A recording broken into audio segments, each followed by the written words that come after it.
Aibin waƙa ne, halittar Allah na ganta na ce, ba dan ba sai in ce ita dai kanta. Na duba birni ƙauye ban ga mai zubin kalar ta ba, wani haske wani kamshi wani sanyi na dosani, ashe mace mai dimful ce, mace mai dimful, mace mai dimful, mace mai dimful ita ce ni dai zabina. Mace mai dimful, mace mai dimful, mace mai dimful ita ce ni dai zan aura. Ashe sau da daɗi wanda bayan shi zai ji haushi. Na gamo yau da kalata wadda kuma tana da dimful. Haduwar da muka yi da farko sai ta ce da ni baby ga apple. Na ji daɗi a zuciyata dan a lokacin ciki yayi sumul. Na yi murmushi a gare da ta murmusa kamar in haɗiye ta. Ina ta kallon fuskar ta sai mata zubo gashinta. Kuma tunta ya lauma kaɗan sai mata juya kaɗan. Gashinta har gadon baya halittar Allah ce. Ni fa a yau na yau dace ga ta fara mai dimfulce. Zubin ta yi na tantance ba mai mun kwace.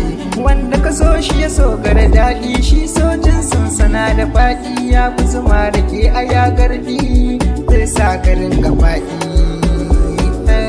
Mace mai dimful, mace mai dimful, mace mai dimful ita ce ni dai zaɓina. Mace mai dimful, mace mai dimful, mace mai dimful ita ce ni dai zan aura. Ki kai ni gidanku gashe da mamanku, yau na shigo jinsinku cikin halittar masu dimful.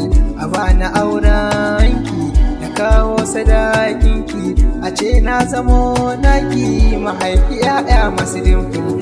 Wai mafarki ne ko gaske, ya za a yi in tantance in farka hakan da wahala sai aka kira na a wayata. Da safiya ne ko da maraice ina cikin jin daɗin bacci, ban so in farka kan ba waya ta tashe ni.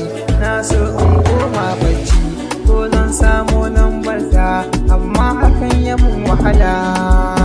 Ina malina mace mai dimful, mace mai dimful, mace mai dimful ita ce ni dai zana ba ku labari. Ku daina yin dogon bacci, mafarki ne ya haɗa mu, shine ya raba mu. Mace mai dimful, mace mai dimful, mace mai dimful ita ce ni dai zabina.